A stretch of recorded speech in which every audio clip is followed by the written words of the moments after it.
Ya, baik.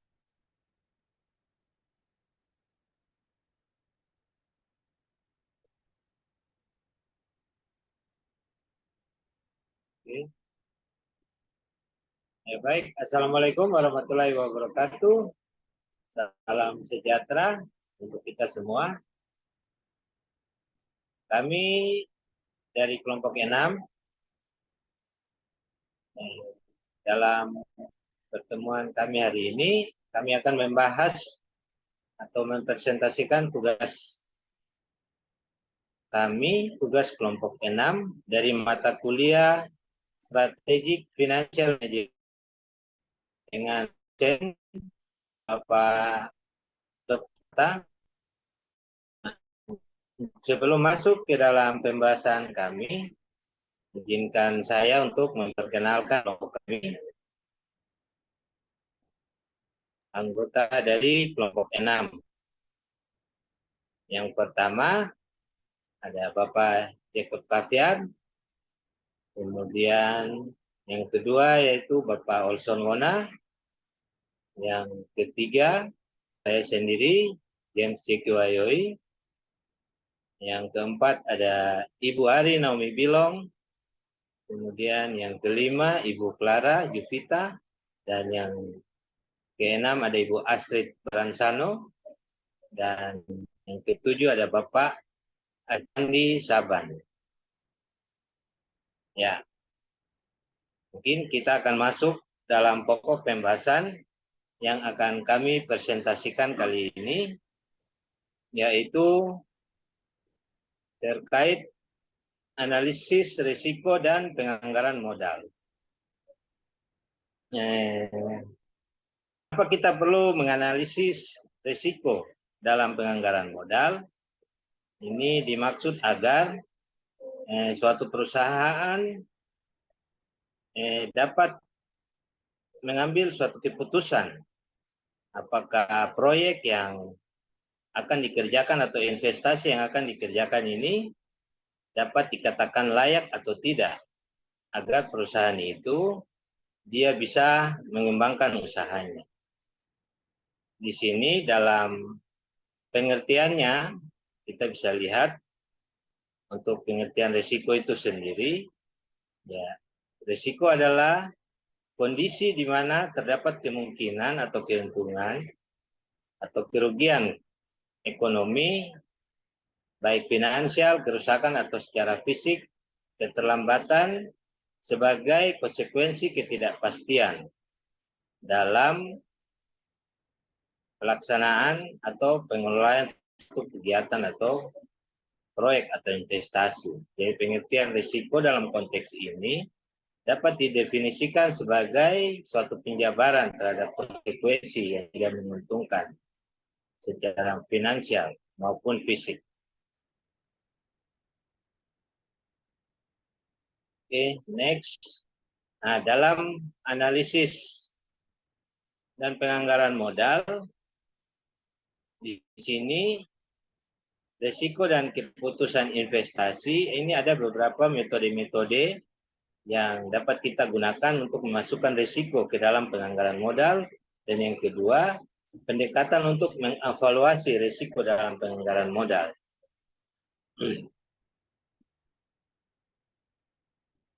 Ya, baik. Untuk metode-metode yang kita gunakan untuk memasukkan risiko dalam penganggaran modal, ini ada beberapa jenis-jenis risiko. Ada 3, yaitu risiko yang berdiri sendiri atau stand alone risk, risiko dalam perusahaan, dan risiko pasar beta, risiko pasar atau beta risk. Nah, jadi kami dari kelompok 6 perlu saya jelaskan di sini bahwa kami akan fokus pada poin yang pertama, yaitu risiko yang berdiri sendiri atau stand alone risk. Untuk kita bisa memasukkan risiko-risiko apa saja ke dalam penganggaran modal. Ya. Untuk stand alone risk sendiri atau risiko yang berdiri sendiri ini ada beberapa analisis yang perlu kita lakukan untuk bisa mengambil suatu keputusan dalam suatu investasi atau proyek yang akan dikerjakan oleh suatu perusahaan, yaitu analisis sensitivitas, analisis skenario, analisis titik impas, analisis Monte Carlo atau simulation Monte Carlo, real option, timing option, dan decision risk. Nah, standalone risk ini yang nanti akan kami jabarkan dan kami dari kelompok 6 akan bahas secara menyeluruh. Ya, untuk yang pertama kita dalam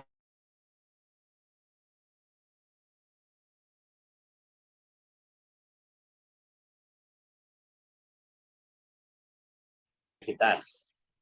Nah, dalam satu resiliensi sensitif yang dipakai oleh suatu perusahaan dalam menentukan di mana perusahaan dapat menggunakan suatu teknik atau nilai dari NPV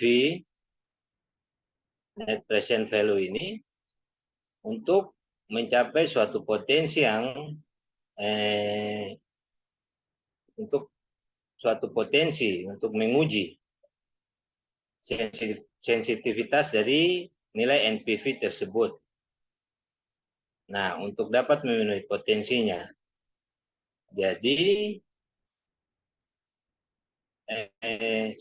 sensitivitas dari NPV ini terhadap perubahan asumsi yang mendasari, dan analisis sensitivitas ini juga dikenal sebagai analisis yang bagaimana jika dan BOP, Best Optimistic and Pessimistic Analysis. Nah, untuk contohnya, kita bisa lihat pada tabel. Ini perkiraan arus kas untuk elektronika surya pada perusahaan mesin jet. Jadi kita bisa lihat bahwa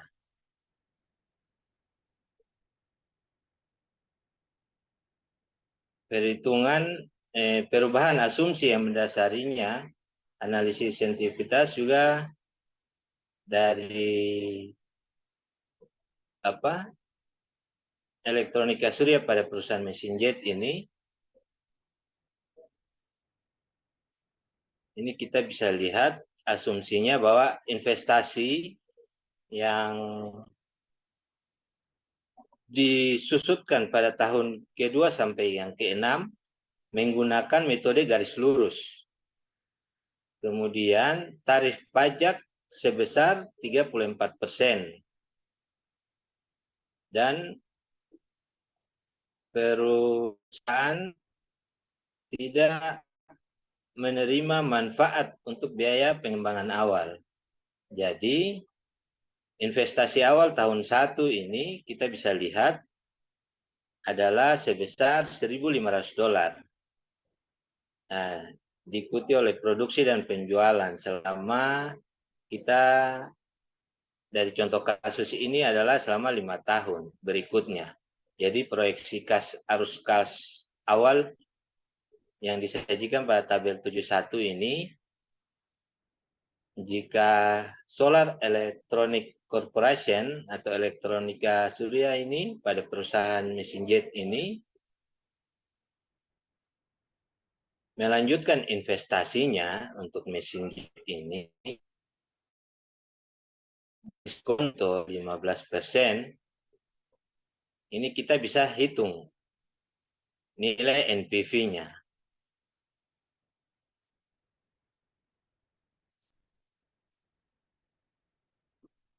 Ya, mungkin untuk kita bisa lihat di slide berikut untuk nilai NPV, kita bisa lihat dari tabel sebelumnya bahwa untuk pada tahun pertama itu 1.500. Ini kita masukkan ke dalam rumus NPV-nya sendiri. Kemudian ditambah dengan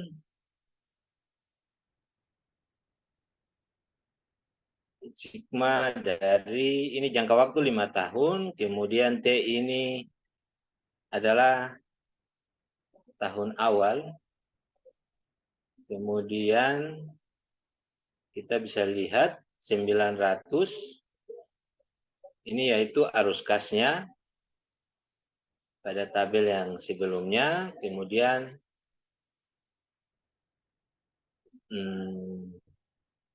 ini 1,15 pangkat T, ini adalah tingkat diskonto 15%. Jadi dari hasil perhitungan ini kita bisa lihat mendapatkan NPV sebesar 1.517 dolar.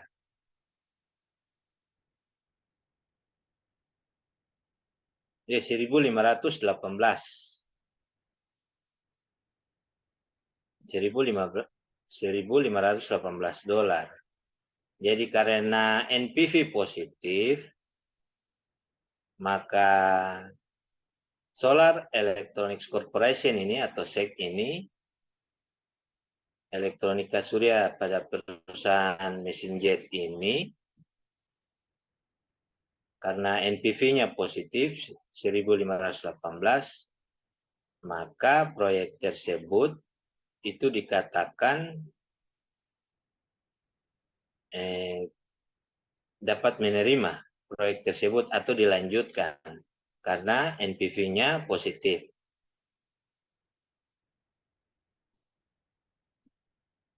Kemudian tapi ini kita bisa lihat sebelum pendanaan aktual ada asumsi dasar proyek tentang pendapatan dan biaya yang harus diperiksa terlebih dahulu. Maka dari contoh yang di atas kita asumsikan bahwa dari Departemen Pemasarannya ini memproyeksikan penjualan tahunan.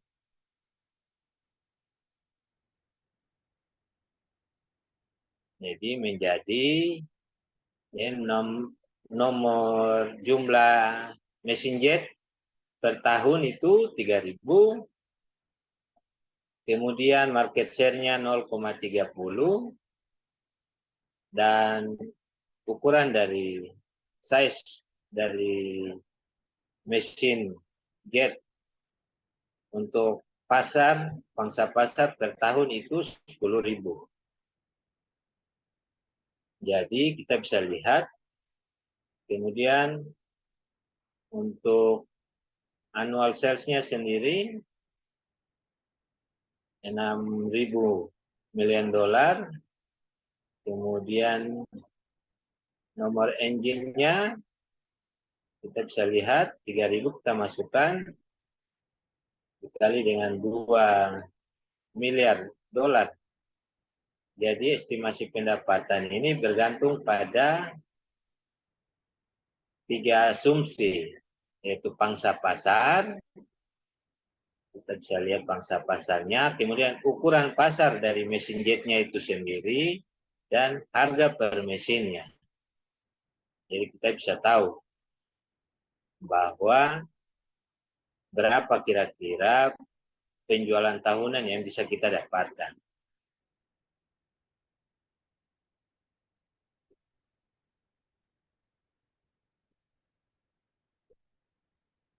Kemudian kita lanjut,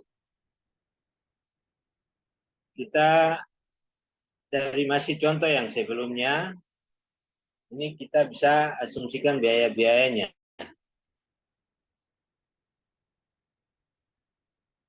Kita bisa asumsikan biaya-biayanya dari biaya-biaya tersebut.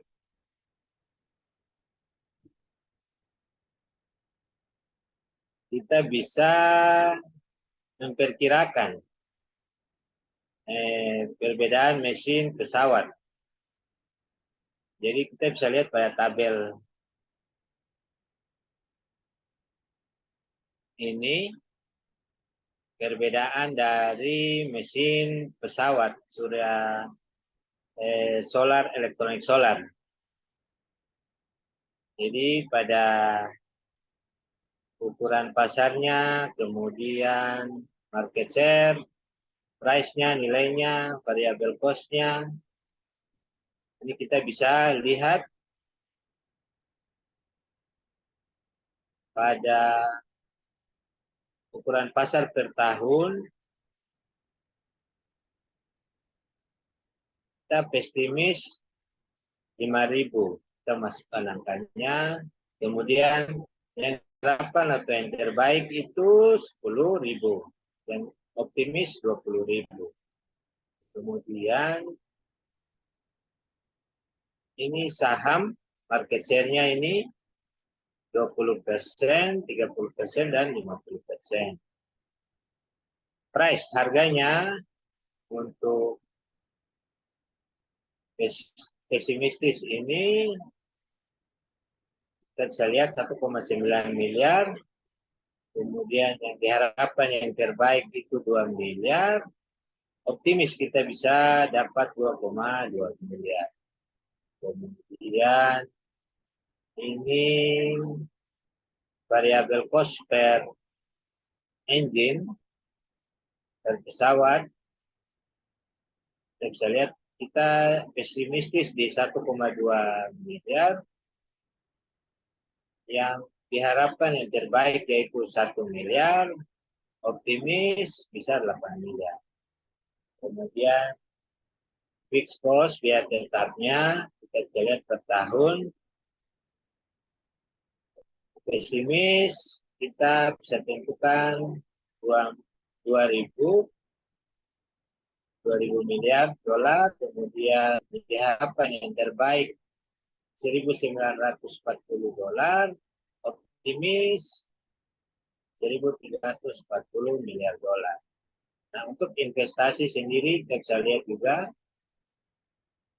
1.900 miliar dolar, yang diharapkan terbaik 1.500 miliar dolar, dan optimis kita 1.000 miliar dolar. Nah, untuk setiap baris dan kolom ini kita ramalkan dan kita harapkan untuk bisa digunakan untuk variabel yang dipilih.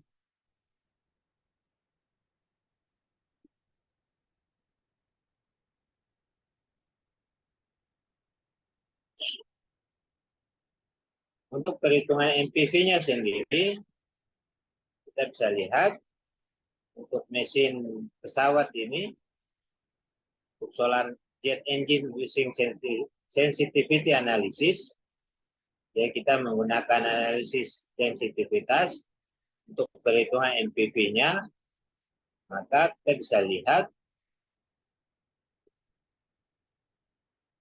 untuk ukuran pasarnya, market size-nya,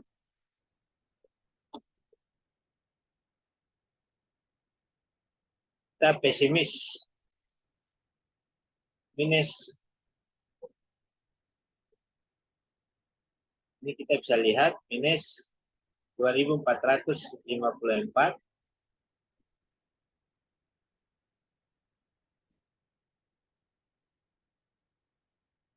Kemudian kita harapkan yang terbaik itu 1.518 dan optimis bisa mencapai 9.000. Nah, ini diasumsikan bahwa ini bisa dalam perusahaan ini memperoleh keuntungan yang menyiratkan bahwa kerugian pada proyek ini dapat mengimbangi pendapatan di bagian lain perusahaan, sehingga mengurangi pajak perusahaan secara keseluruhan.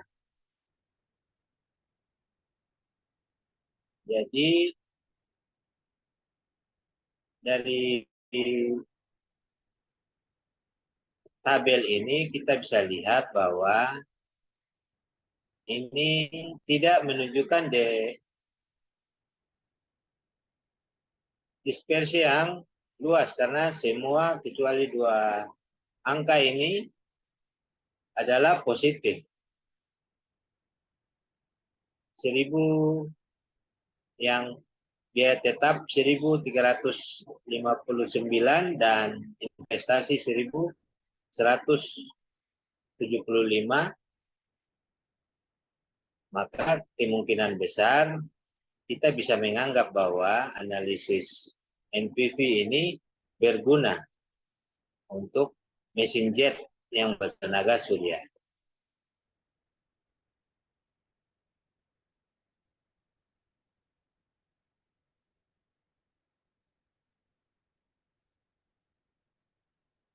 Ya, baik. Mungkin untuk slide selanjutnya bisa dilanjutkan oleh Ibu Astrid. Pada waktu saya persilakan.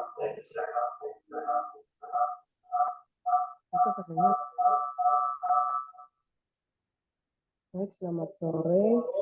Saya akan menjelaskan terkait analisis skenario.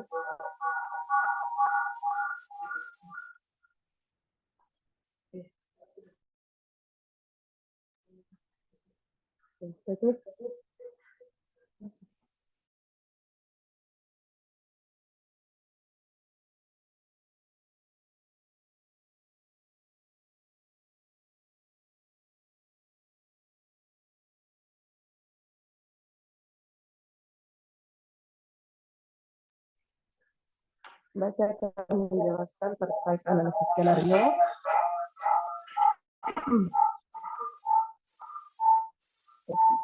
Analisis skenario terkait menganalisa risiko dengan membandingkan situasi yang paling mungkin atas skenario dasar. Best case skenario, situasi terburuk, worst case skenario.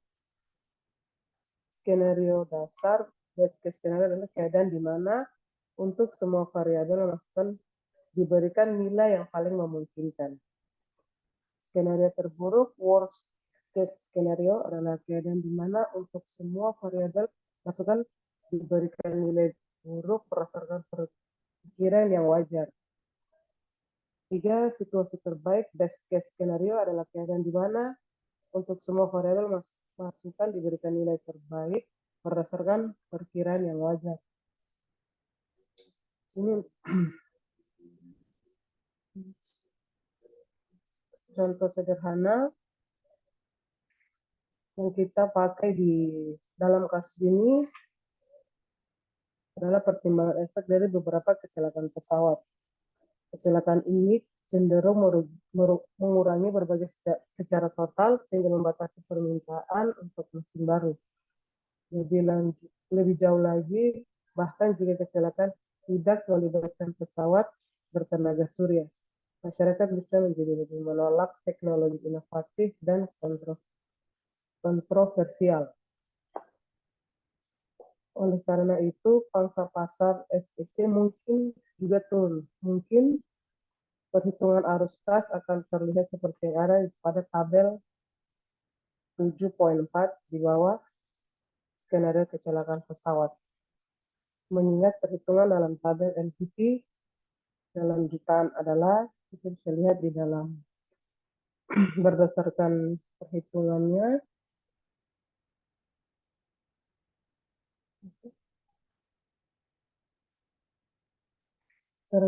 serangkaian skenario seperti ini mungkin dapat menjelaskan isu-isu mengenai proyek dengan lebih baik dibandingkan dengan penerapan standar analisis sensitif.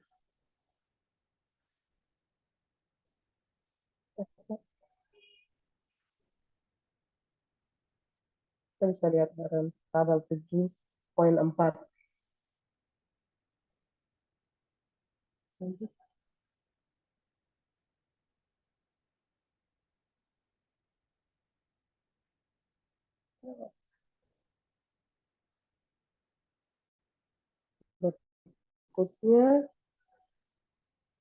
Berikutnya adalah analisis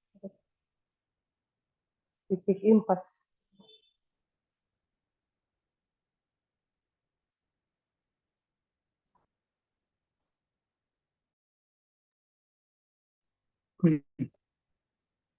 Baik, terima kasih.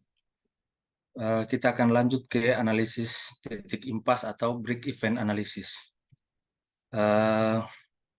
Secara garis besar, analisis titik impas ini adalah cara untuk kita mengetahui volume penjualan minimum agar suatu usaha tidak mengalami kerugian dan juga tidak mengalami atau tidak memperoleh laba. Pendekatan ini menentukan penjualan yang dibutuhkan untuk mencapai titik impas, dan pendekatan ini juga merupakan pelengkap yang berguna untuk analisis sensitivitas karena juga menyoroti tingkat keparahan perkiraan yang salah. Dari hitungan di atas, titik impas dalam hal laba, akuntansi dan nilai serangan presentasi biaya dan pendapatan yang lebih lengkap muncul pada tabel 7.5. Ini contoh tabel di bawah. Dapat dilihat bahwa biaya dan laba di bawah dapat diasumsi yang berbeda tentang penjualan pada gambar 7.1 atau kurva pendapatan dan biaya melintas 2.247 mesin jet. Ini adalah titik impas, yaitu titik di mana proyek tidak menghasilkan keuntungan atau juga tidak mengalami kerugian selama penjualan tahunan di atas 2.240 mesin jet. Proyek ini akan mendapatkan untung. Next. Baik. Proyek ini akan mendapatkan untung jika seperti pembahasan sebelumnya, yaitu untuk analisis sensitivitas dan analisis skenario menunjukkan bahwa ada banyak cara untuk menguji variabel dalam perkiraan. Nah, yang kami sajikan di atas adalah analisis titik impas. Sesuai dengan namanya, pendekatan ini menentukan penjualan yang dibutuhkan untuk mencapai titik impas, atau tidak ada untung, tidak ada rugi juga. Sederhananya, pendekatan ini mengkaji sejumlah kemungkinan skenario yang berbeda, di mana setiap skenario melibatkan gabungan berbagai faktor. Sebagai contoh sederhananya, pertimbangan dampak dari beberapa kecelakaan pesawat terbang. Kecelakaan ini kemungkinan besar akan mengurangi total jumlah penerbangan, sehingga membatasi permintaan akan mesin jet baru. Selain itu, meskipun kecelakaan tersebut tidak melibatkan pesawat bertenaga surya, namun masyarakat akan semakin menolak teknologi informasi dan kontroversial apapun. Oleh karena itu, pangsa pasar kemungkinan juga turun, memperhitungkan arus kas yang terlihat pada tabel 7.5. Pendekatan ini merupakan pelengkap yang berguna untuk analisis sensitivitas, karena pendekatan ini juga menyoroti tingkat keparahan perkiraan yang salah. Next, tabel berikut. Titik impas ini dapat dihitung dengan sangat mudah karena harga jual adalah 2 juta per mesin dan biaya variabel adalah 1 juta per mesin. Perbedaan antara harga jual dan biaya variabel mesin.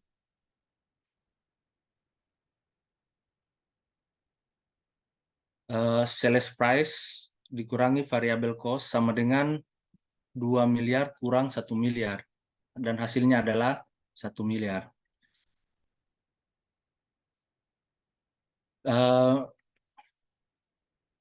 Perbedaan ini disebut margin kontribusi sebelum pajak, karena setiap mesin tambahan berkontribusi jumlah ini terhadap laba sebelum pajak.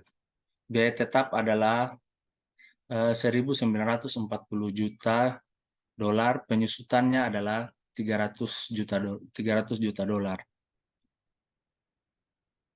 Seperti ini di bawah, fixed cost plus depreciation sama dengan 1.940 miliar ditambah dengan 300 miliar. Dan hasilnya adalah 2.240 miliar. Artinya perusahaan mengeluarkan biaya sebesar 224 juta per tahun terlepas dari jumlah penjualan karena setiap mesin menyumbang 1 juta penjualan. Yang berikut, accounting profil break even point. Fixed cost plus depreciation dibagi dengan sales price dikurangi dengan variable cost.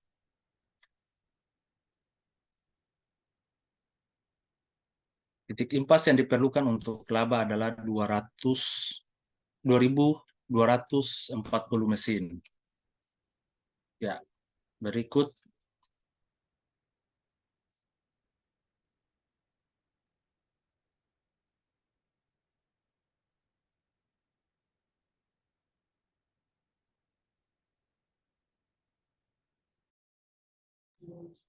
Oke, selanjutnya akan masuk kepada simulasi Monte Carlo, tetapi sebelum masuk kepada analisis simulasi Monte Carlo, akan dilanjutkan untuk materi tentang pohon keputusan atau decision trees. Kepada Bapak Jacob Kaviar, dipersilakan.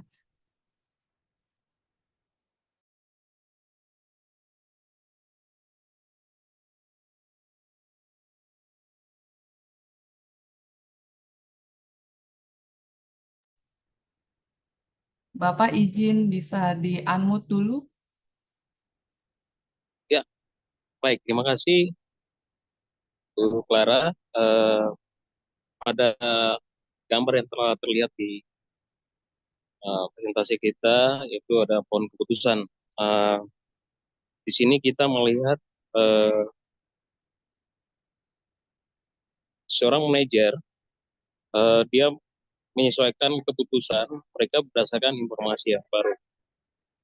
Misalnya sebuah proyek yang tadi sudah disampaikan oleh rekan-rekan saya dari analisis sensitivitas, seperti proyek JET yang dikelola oleh Solar Electronic Corporation.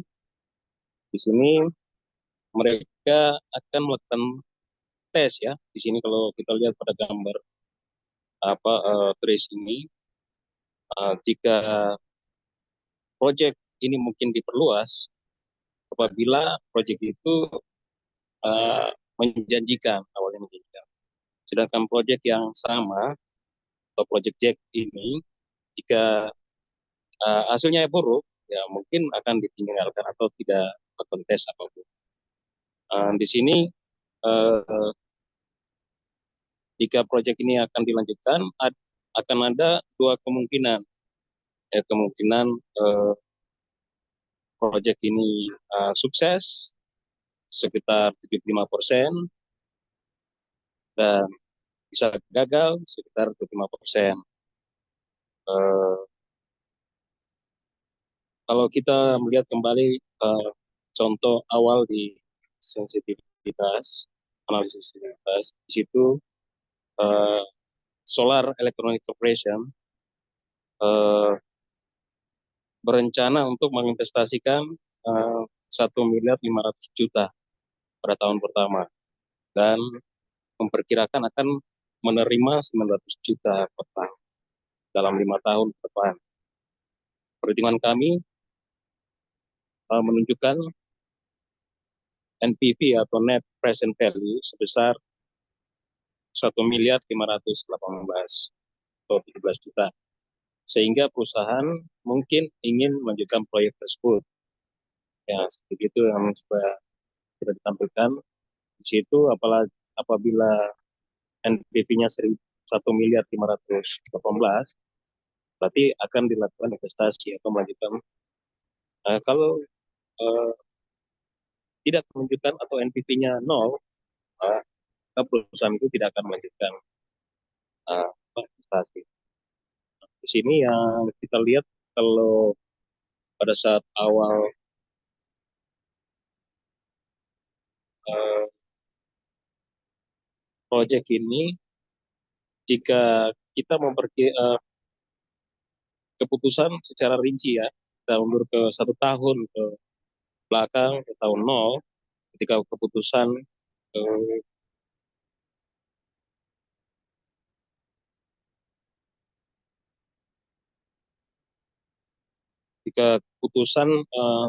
Solar Electronic Corporation masih lebih rumit ya kalau ke tahun 0, karena dia bisa tes atau dia bisa melakukan atau tidak melakukan tes. Pada saat ini kelompok teknik telah mengembangkan teknologi mesin jet ini bertenaga surya, namun uji pemasarannya itu belum dimulai. Nah, Departemen Pemasaran atau Marketing dari yang mengusulkan ada Solar Electronic Corporation mengembangkan beberapa prototipe dan melakukan uji pemasaran mesin. Sebuah kelompok perencanaan perusahaan tersebut termasuk perwakilan dan produksi, pemasaran, dan teknik. Mereka memperkirakan bahwa tahap awal ini akan memakan waktu 1 tahun dan menelan biaya 100 juta lebih. Lebih jauh lagi kelompok tersebut percaya bahwa terdapat kemungkinan 75% bahwa uji pemasaran akan terbukti berhasil. Setelah menyelesaikan uji pemasaran ini, Solar Electronic Corporation akan memutuskan apakah terlibat dalam produksi skala penuh yang memerlukan investasi seperti yang kita lihat pada tabel di atas, itu 1,5 miliar juta. Tes pemasaran ini akan menambah lapisan kompleksitas pada analisis kejayaan yang sebelumnya. Pada contoh tersebut mengasumsikan bahwa tes pemasaran telah terbukti berhasil. Bagaimana menganalisis apakah kita ingin melanjutkan uji pemasaran. Di sini pohon keputusan sangat berperan. Singkatnya, bahwa Solar Electronic Corporation menghadapi 2 keputusan. Keduanya ditunjuk pada gambar yang seperti kita lihat ini, yaitu perusahaan harus memutuskan apakah akan melanjutkan uji pemasaran, dan jika ujian tersebut dilakukan, perusahaan harus memutuskan apakah harus ujian tersebut memerlukan produksi skala penuh. Hal penting di sini seperti yang akan kita lihat adalah bahwa pohon keputusan atau decision trees menjawab 2 pertanyaan dalam urutan terbalik. Jadi mari kita kerja mundur terlebih dahulu mempertimbangkan apa yang harus dilakukan terhadap hasil tes tersebut. Asumsi bahwa tes telah berhasil kemungkinan 75%, menunjukkan bahwa produksi skala penuh akan menelan biaya 1,5 miliar juta dan akan menghasilkan arus kas tahunan sebesar 900 juta selama 5 tahun, menghasilkan PPV atau net present value sebesar 1,517,18 dolar. Karena NPV positif, seperti yang kita lihat di atas ini ada NPV positif, uji pemasarannya yang berhasil akan menghasilkan produksi skala penuh pada tahun pertama saat investasi sebesar 1,5 miliar juta dilakukan. Nanti kita akan mendiskon angka ini kembali ke tahun 0 saat keputusan mengenai uji pemasaran dan dibuat. Asumsi tes belum berhasil, jika gagal kemungkinan berhasil 25%, gagal 25%. Di sini investasi Solar Electronic Corporation sebesar 1.500 juta juga akan menghasilkan PV sebesar 3.601 juta, 3.611 juta dolar yang dihitung pada tahun 1. Untuk menghemat ruang, kami tidak akan memberikan angka mentah yang mengarah ke perhitungan ini. Nah, NPV di sini negatif. Soal Electronic Corporation akan tidak menginginkan produksi skala penuh jika uji pemasaran tidak berhasil. Keputusan tes pemasaran, sekarang kita tahu apa yang harus dilakukan dengan hasil uji pemasaran tersebut. Mari kita gunakan hasil ini untuk mundur 1 tahun.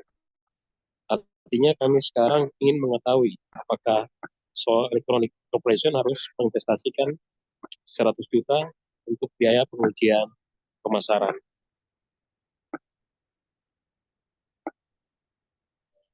Gitu. Terima kasih. Seperti yang dilihat di bawah itu, pada gambar decision ada catatan bahwa seperti disebutkan di atas analisis, bahwa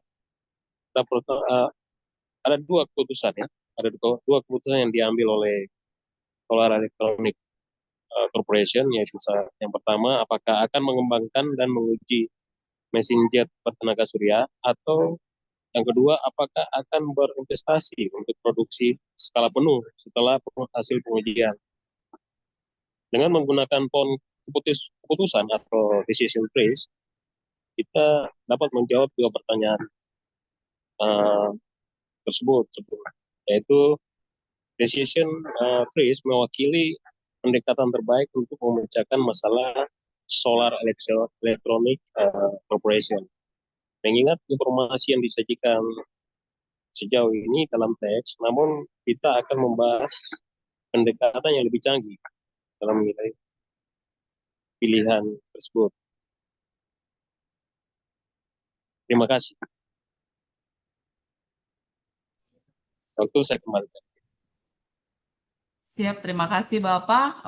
Kembali lagi, saya akan membahas tentang simulasi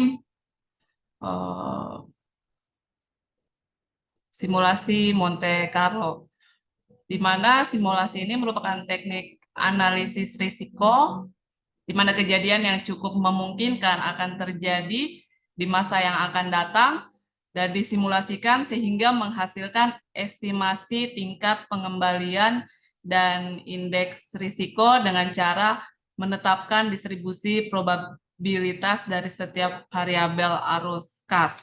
Sebelumnya kita sudah membahas tentang analisis sensitivitas dan analisis skenario yang berupaya menjawab pertanyaan bagaimana jika kedua analisis ini yang sering digunakan di dunia nyata ini ternyata masing-masing memiliki keterbatasannya sendiri. Analisis sensitivitas hanya memperbolehkan satu variabel berubah dalam satu waktu, sebaliknya banyak variabel yang cenderung bergerak pada waktu yang sama di dunia nyata. Sedangkan analisis skenario mengikuti skenario tertentu seperti perubahan inflasi, peraturan pemerintah, atau jumlah pesaing.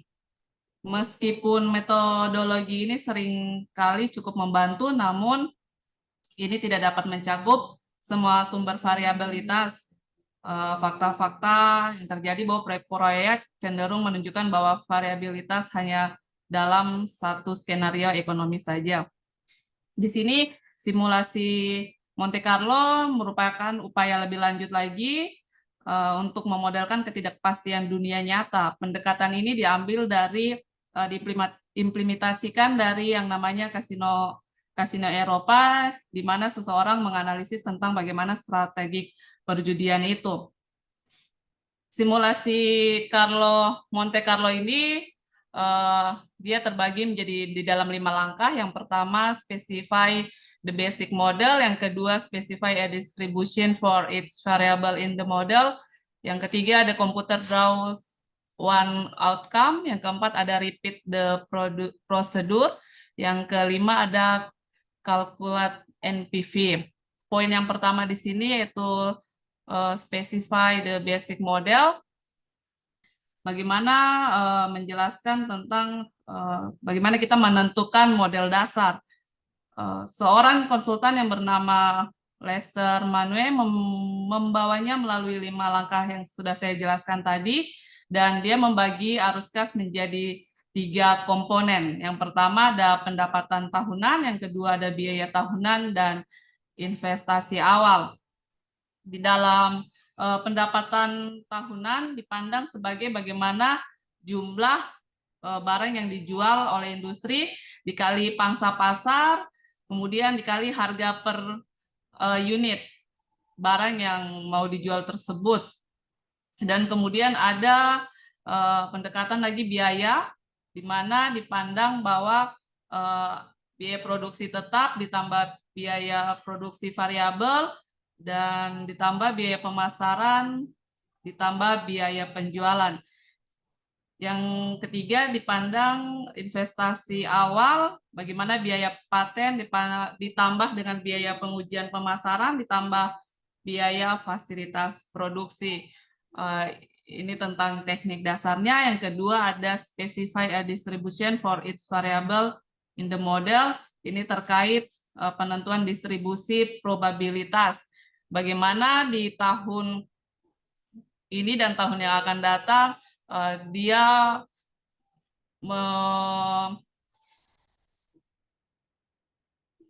menciptakan atau menyatakan dari kemungkinan-kemungkinan yang terjadi di tahun yang mendatang. Kemungkinan yang terjadi bisa 20%, 60%, 20%, di mana penjualan unit industri tahun yang akan datang diprobabilitaskan dengan persen-persen tersebut. Ada kemungkinan-kemungkinan yang terjadi dari pemilihan variabel distribusi probabilitas ini. Kemudian poin yang ketiga ada yang namanya the computer draws one outcome, berbicara tentang bagaimana komputer ini, kita menggunakan komputer untuk menarik satu hasil. Dan untuk dari pilihan ini, langkah ini menghasilkan suatu arus kas untuk setiap tahun dari satu hasil, apa yang pada akhirnya akan diminati dan didistribusi adalah distribusi arus kas setiap tahun di banyak hasil. Dan bagaimana komputer menggambarkan secara acak variabel-variabel itu secara berulang untuk memberikan nilai distribusi yang akan dilanjutkan pada langkah selanjutnya, yaitu dikatakan repeat the procedure, bagaimana pengulangan prosedur untuk variabel secara berulang. 3 langkah pertama menghasilkan satu hasil, tetapi esensi dari Monte Carlo adalah hasil yang berulang, tergantung pada situasinya. Komputer dapat menggunakan untuk menghasilkan ribuan atau bahkan jutaan hasil variabel. Dari hasil semua itu ada yang didistribusikan distribusi arus kas untuk setiap tahun mendatang. Distribusi ini adalah output dasar dari simulasi Monte Carlo. Kemudian yang kelima, bagaimana melakukan perhitungan melalui NPV. Mengingat distribusi arus kas untuk tahun ketiga, seseorang dapat menentukan arus kas yang diharapkan untuk tahun ini dengan cara yang sama. Seseorang juga dapat menentukan arus kas yang diharapkan untuk setiap tahun mendatang, dan kemudian yang menghitung nilai sekarang bersih proyek dengan mendiskontokan arus kas yang diharapkan ini pada tingkat yang sesuai. Simulasi Monte Carlo sering dipandang sebagai langkah di luar analisis sensitivitas ataupun analisis skenario. Interaksi antara variabel secara eksplisit ditentukan di Monte Carlo. Jadi setidaknya secara teori metodologi ini memberikan analisis yang lebih lengkap, dan sebagai produk sampingan harus membangun model yang tepat, memperdalam pemahaman peramalan tentang proyek tertentu. Tentang simulasi Monte Carlo ini sebenarnya dia sudah ada sejak selama 35 tahun. Tetapi mungkin kita berpikir bahwa sebagian besar perusahaan sudah melakukannya atau melaksanakannya menggunakan analisis ini. Tetapi dikatakan dalam buku kita bahwa hal ini tampaknya tidak terjadi. Berdasarkan pengalaman-pengalaman yang terjadi, seringkali para eksekutif merasa skeptis terhadap implementasi simulasi Monte Carlo ini. Jadi tidak banyak yang menggunakan pendekatan ini karena kemungkinan besar tidak akan menjadi gelombang di masa depan, dan dikatakan bahwa di dalam teori faktanya Graham dan Harvey pun melaporkan bahwa hanya sekitar 15% perusahaan dalam sampel yang menggunakan simulasi Monte Carlo untuk simulasi penganggaran modal. Demikian untuk penjelasan tentang simulasi Monte Carlo. Selanjutnya akan dibawakan oleh Ibu Ari tentang real option. Kepada Ibu Ari dipersilakan. Ya, real option. Istilah real option mulai diperkenalkan oleh Stewart Mayer pada tahun 1977 dengan cara mengobservasi dan mengimplementasikan teori option pricing dalam keputusan investasi. Real option merupakan pendekatan sistematis dan solusi integrasi yang menggabungkan teori finansial, analisis ekonomi, ilmu manajemen, teori keputusan, statistik, permodelan ekonomi, dan teori opsi dalam melakukan penilaian terhadap aset non-finansial dalam lingkungan bisnis yang dinamis dan memiliki ketidakpastian, di mana keputusan-keputusan bisnis bersifat fleksibel dalam konteks pengambilan keputusan investasi, strategis, dan dalam menilai kesempatan investasi dan pembiayaan modal. Real option merupakan suatu model yang dapat menguraikan nilai suatu perusahaan dalam ketidakpastian dan mengatur fleksibilitas strategi investasinya.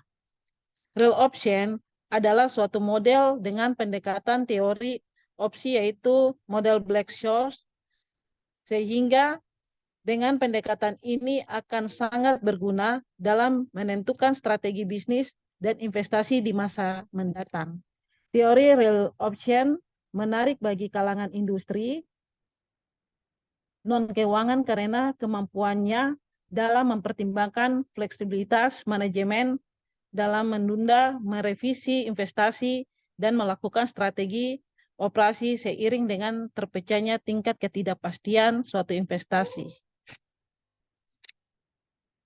Real option menekankan keunggulan analisis nilai bersih saat ini, yaitu NPV, Net Present Value, dibandingkan pendekatan lain ketika nilai proyek penganggaran modal. Namun, baik akademis maupun praktisi telah menunjukkan adanya permasalahan dengan NPV. Ide dasarnya di sini adalah bahwa analis NPV serta semua pendekatan mengabaikan penyesuaian yang dapat dilakukan perusahaan setelah proyek diterima. Penyesuaian ini disebut pilihan nyata. Dalam hal ini NPV meremehkan nilai sebenarnya dari suatu proyek konservatif. NPV paling baik dijelaskan melalui serangkaian contoh. Di sini ada dua contoh, yaitu the option to expand atau opsi untuk memperluas dan the option to abandon. The option to expand atau opsi untuk memperluas. Conan Willig, seorang pengusaha, baru-baru ini mengetahui tentang pengolahan kimia yang menyebabkan air membeku pada suhu 100 derajat Fahrenheit, bukan 32 derajat.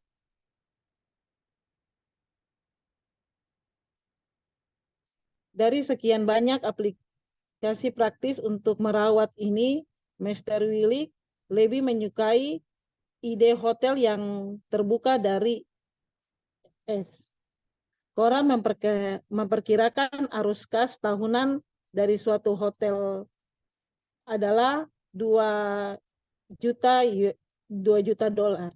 Berdasarkan investasi awal sebesar 12 juta dolar.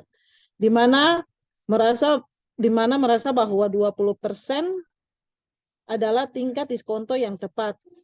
Mengingat risiko dari usaha baru ini. Percaya bahwa arus kas akan abadi. Mr. Willig menentukan NPV proyek tersebut adalah 12 juta minus 12 juta dolar ditambah dengan 2 juta dolar bagi 0,20 atau 20% sama dengan minus 2 juta dolar. Kebanyakan pengusaha akan menolak usaha ini, mengingat NPV-nya yang negatif. Tetapi Konrad bukanlah pengusaha pada umumnya. Dia beralasan bahwa analis NPV melewatkan sumber nilai yang tersembunyi. Meskipun dia cukup yakin bahwa investasi awal akan menelan biaya 12 juta dolar, terdapat ketidakpastian mengenai arus kas tahunan. Estimasi arus kasnya sebesar 2 juta dolar per tahun sebenarnya mencerminkan keyakinannya bahwa terdapat 50% kemungkinan bahwa arus kas tahunan akan berjumlah 3 juta dolar dan 50% kemungkinan bahwa arus kas tahunan akan berjumlah 1 juta dolar. Perhitungan NPV untuk kedua perkiraan tersebut di sini perkiraan optimis minus 12 juta dolar ditambah 3 juta dolar bagi 0,20 atau 20% sama dengan 3 juta dolar. Perkiraan pesimis di sini minus 12 juta dolar tambah 1 juta dolar bagi 0,20 sama dengan minus 7 juta dolar. Perhitungan baru ini tampaknya tidak banyak membantu Pak Willy. Rata-rata dari kedua perkiraan tersebut menghasilkan NPV untuk proyek sebesar 50% kali 3 juta dolar tambah 50% kali dalam kurung 7 juta minus 7 juta dolar sama dengan minus 2 juta dolar yang merupakan nilai yang dia hitung sejak awal. Namun jika diperkirakan optimis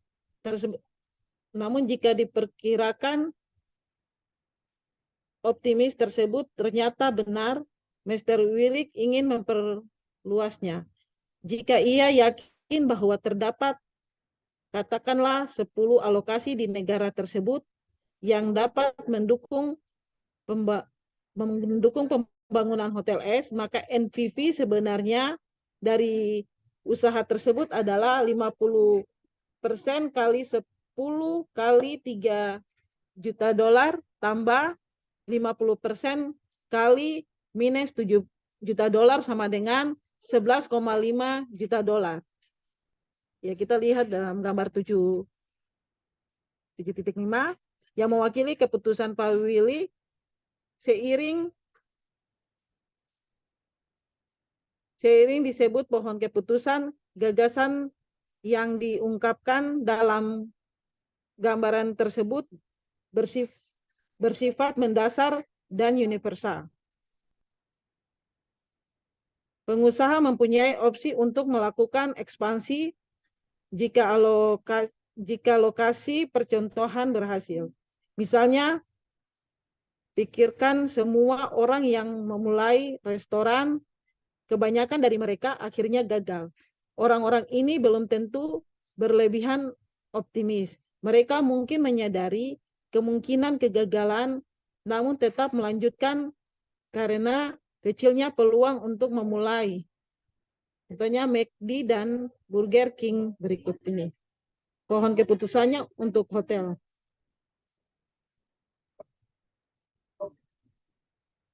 Ya, bangunan dulu, jika berhasil ya dilanjut atau memperluas. Jika tidak berhasil, ya jangan dilanjut atau diperluas. Berikutnya itu the option to abandon, opsi untuk mengabaikan. Manajer juga mempunyai pilihan untuk meninggalkan proyek yang ada. Pengabaian mungkin terlihat tidak sopan, namun seringkali hal ini dapat menghemat banyak uang bagi perusahaan. Oleh karena itu, opsi untuk mengabaikan akan meningkatkan nilai setiap proyek potensial. Contoh Hotel S yang mengilustrasikan opsi untuk melakukan ekspansi. Juga dapat mengilustrasikan opsi untuk meninggalkan hotel tersebut.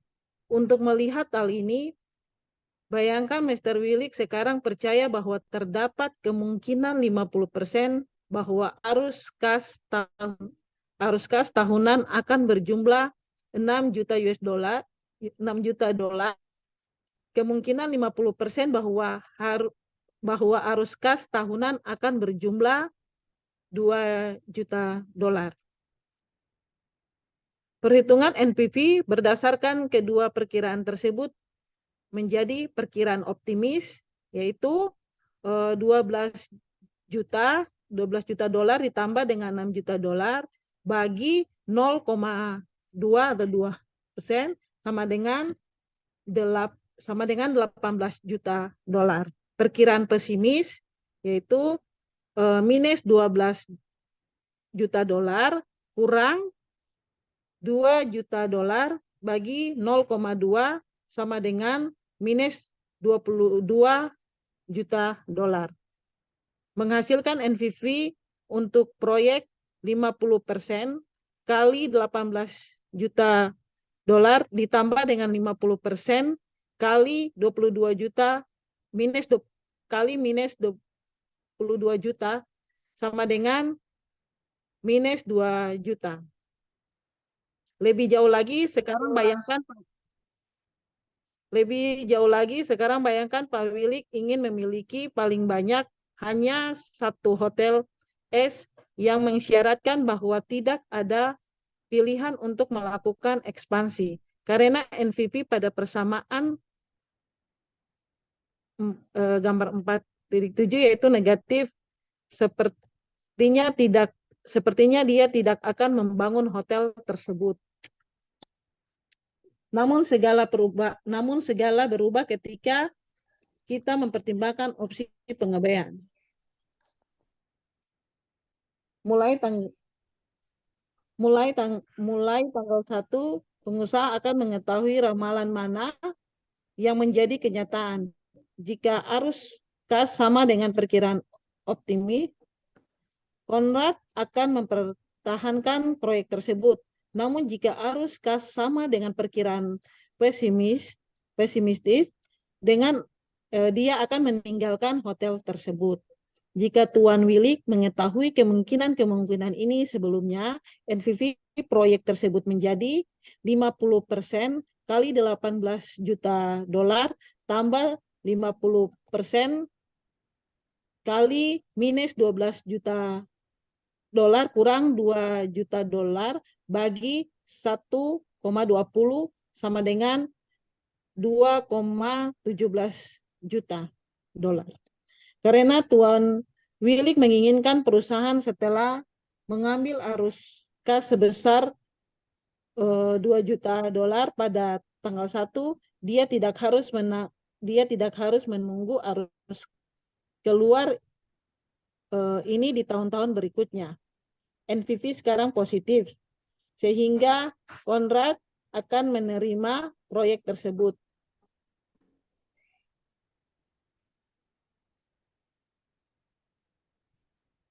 Contoh di sini jelas merupakan contoh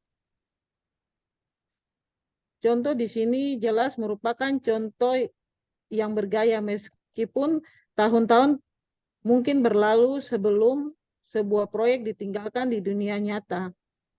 Hotel S kami ditinggalkan hanya dalam waktu 1 tahun.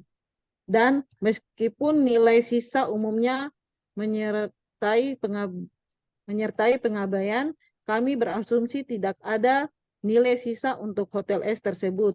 Namun demikian, opsi pengabaian banyak terjadi di dunia nyata.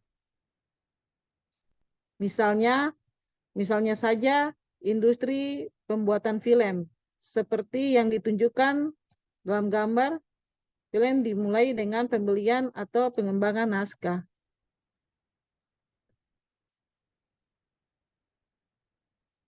Naskah yang telah selesai mungkin akan menghabiskan biaya beberapa juta dolar bagi studio film dan berpotensi mengarah pada produksi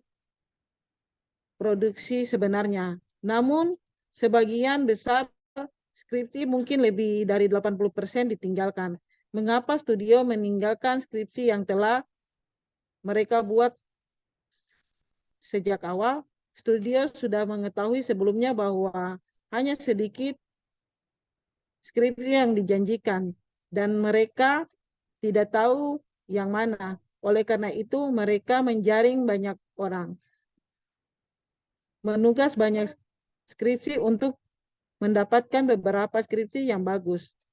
Studio harus kejam terhadap skripsi yang buruk karena pengeluaran di sini tidak ada artinya jika dibandingkan dengan kerugian besar yang diakibatkan oleh produksi film yang buruk. Beberapa skripsi yang beruntung kemudian masuk ke tahap produksi yang biayanya mungkin dianggarkan mencapai puluhan juta dolar atau bahkan lebih. Pada tahap ini, ungkapan yang menakutkan adalah bahwa produksi di lokasi akan macet, sehingga menyebabkan pembengkakan biaya. Tetapi studionya memang begitu sama kejamnya di sini. Jika pembengkakan biaya ini menjadi berlebihan, produksi mungkin lebih besar akan ditinggalkan di tengah jalan. Menariknya, pengabaian hampir selalu terjadi karena biaya yang mahal, bukan karena ketakutan film tersebut tidak bisa mendapatkan penonton. Sedikit informasi tentang skor itu akan diperoleh sehingga film tersebut benar-benar diliris.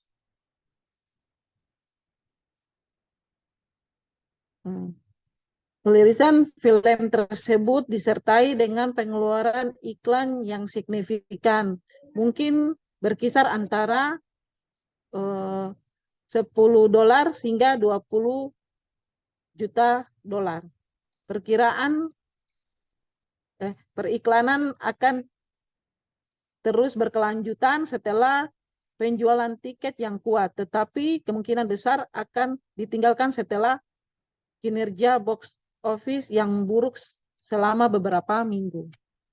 Pembuatan film adalah salah satu bisnis yang paling berisiko, dengan studio-studio menerima ratusan juta dolar dalam hitungan minggu dari sebuah film laris. Sementara dalam periode ini hampir tidak menerima apapun dari kegagalan. Opsi pengabaian mengandung biaya yang mungkin akan membuat industri bangkrut. Untuk mengilustrasikan beberapa gagasan ini, pertimbangkan kasus Euro Disney. Kesepakatan untuk membuka Euro Disney terjadi pada tahun 1987 dan taman tersebut dibuka di luar Paris pada tahun 1992. Manajer Disney mengira orang-orang Eropa akan bersikap konyol terhadap taman tersebut. Namun masalah segera dimulai. Jumlah pengunjung tidak pernah memenuhi ekspektasi. Salah satunya karena perusahaan memberi harga tiket yang terlalu tinggi. Disney juga memutuskan untuk tidak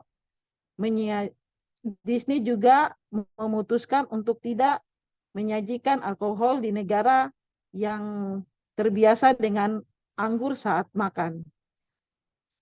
Pengawas ketenagakerjaan Prancis menentang aturan berpakaian Disney yang ketat, dan seterusnya. Setelah beberapa tahun beroperasi, taman tersebut mulai menyajikan anggur di restorannya, menurunkan harga tiket, dan melakukan penyesuaian lainnya. Dengan kata lain, manajemen menggunakan pilihannya untuk mempromosikan ulang produk. Taman mulai mendapat untung kecil. Kemudian perusahaan menggunakan opsi untuk memperluas dengan menambah gerbang kedua, yang merupakan taman hiburan lain di sebelah Euro Disney bernama Walt Disney Studios. Gerbang kedua yang dimaksud untuk mendorong pengunjung usai untuk Gerbang kedua dimaksudkan untuk mendorong pengunjung usia untuk memperpanjang masa tinggal mereka. Tetapi taman baru itu gagal.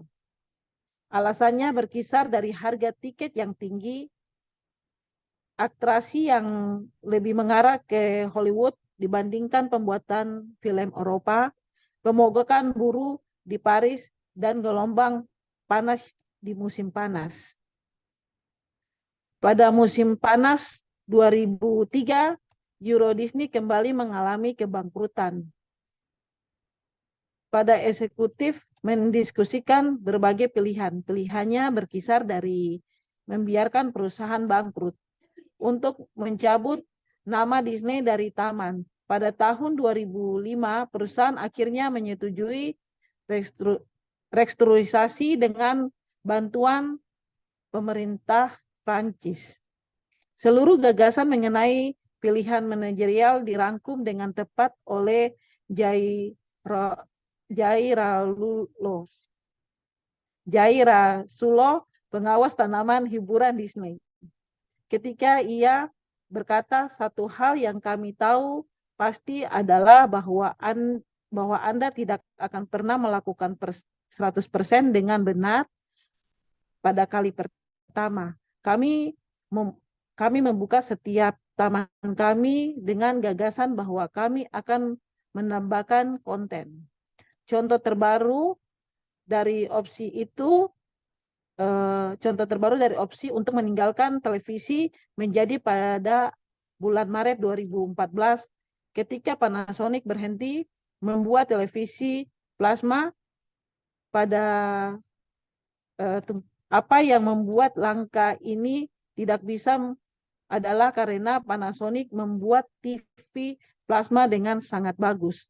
Misalnya 4 TV teratas yang memiliki channel adalah TV plasma Panasonic.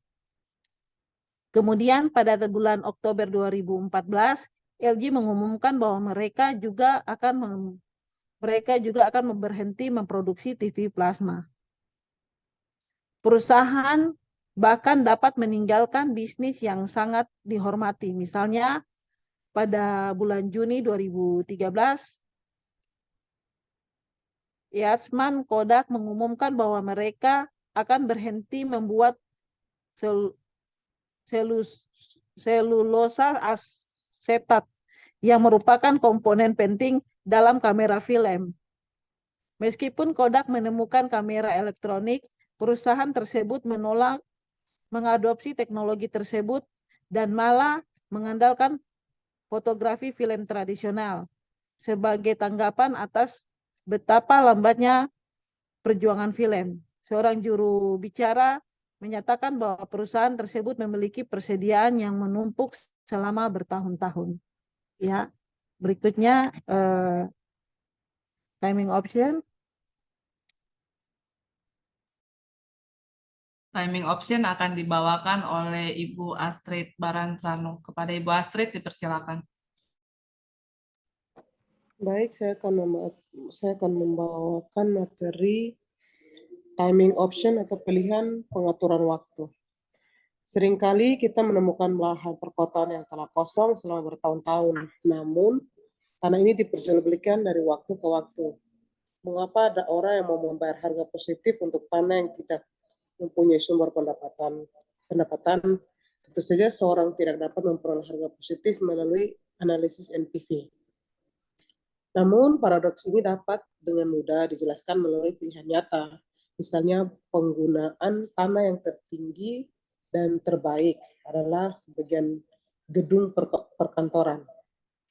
Total biaya konstruksi untuk gedung tersebut diperkirakan mencapai $1 juta saat ini. Sewa bersih setelah semua biaya diperkirakan sebesar $90.000 per tahun. Dan tingkat diskontonya adalah 10%. NPV dari bangunan yang diusulkan adalah minus $1 juta ditambah $90 juta dibagi 0,10 sama dengan minus 100.000. Karena NPV ini negatif, maka saat ini kita tidak ingin membangun. Namun misalnya pemerintah federal sedang merencanakan berbagai program revitalisasi perkotaan untuk kota tersebut. Sewa kantor kemungkinan akan meningkat jika program ini berhasil. Dalam hal ini pemilik properti mungkin ingin mendirikan gedung perkantoran. Sebaliknya, harga sewa kantor akan tetap sama atau bahkan turun. Jika program tersebut gagal, pemilik tidak akan membangun dalam hal ini. Kami mengatakan bahwa pemilik properti memiliki pilihan waktu meskipun saat ini tidak ingin membangun, dia ingin membangun di masa depan jika harga sewa di daerah tersebut meningkat secara signifikan. Pilihan waktu ini menjelaskan mengapa lahan kosong seringkali memiliki nilai. Terdapat biaya seperti pajak dari kepemilikan lahan mentah, namun nilai gedung perkantoran setelah kenaikan harga sewa yang signifikan mungkin lebih dari cukup mengimbangi biaya kepemilikan tersebut. Tentu saja nilai pasti dari lahan kosong tersebut tergantung pada kemungkinan keberhasilan program revitalisasi dan besarnya kenaikan harga sewa. Di sini kita bisa melihat dalam gambar 7.7 mengilustrasikan pilihan waktu. Operasi penambahan hampir selalu memberikan pilihan waktu. Misalkan Anda memiliki tambang tembaga yang biaya menambahkan setiap ton. Tambangnya melebihi pendapatan penjualan. Tidak ada salahnya untuk mengatakan bahwa Anda tidak ingin menambahkan tambang saat ini. Dan karena ada biaya kepemilikan seperti pajak properti, asuransi, dan keamanan, Anda mungkin ingin membayar seseorang untuk mengambil alih tambang tersebut dari Anda. Namun, kami memperingatkan Anda dan tidak melakukan dengan tergesa-gesa. Harga tembaga di masa depan mungkin akan meningkat cukup tinggi sehingga produksinya menguntungkan. Mengingat kemungkinan itu, Anda mungkin bisa menemukan seseorang yang mau membayar harga positif untuk properti tersebut hari ini. Demikian untuk timing option.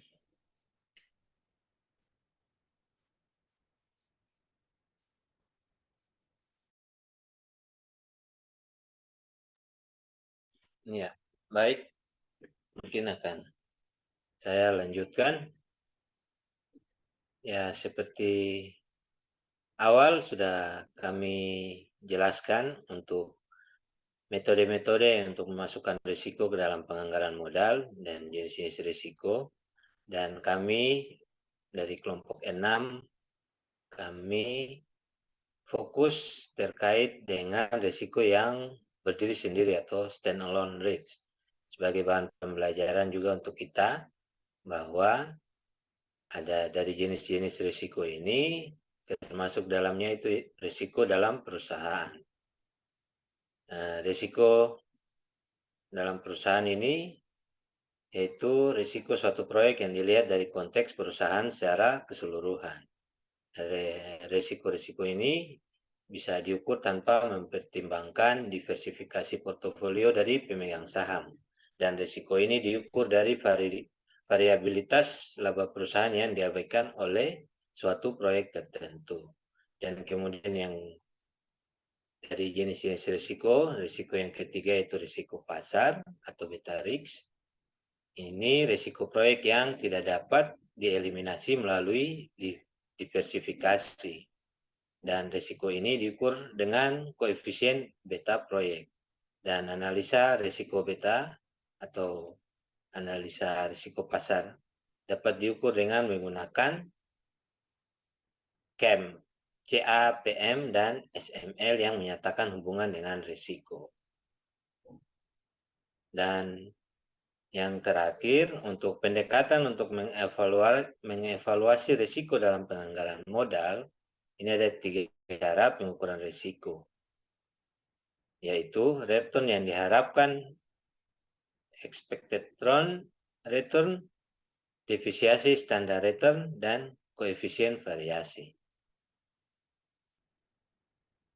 Ya, jadi sekian presentasi dari kami kelompok 6 terkait analisis risiko dan penganggaran modal.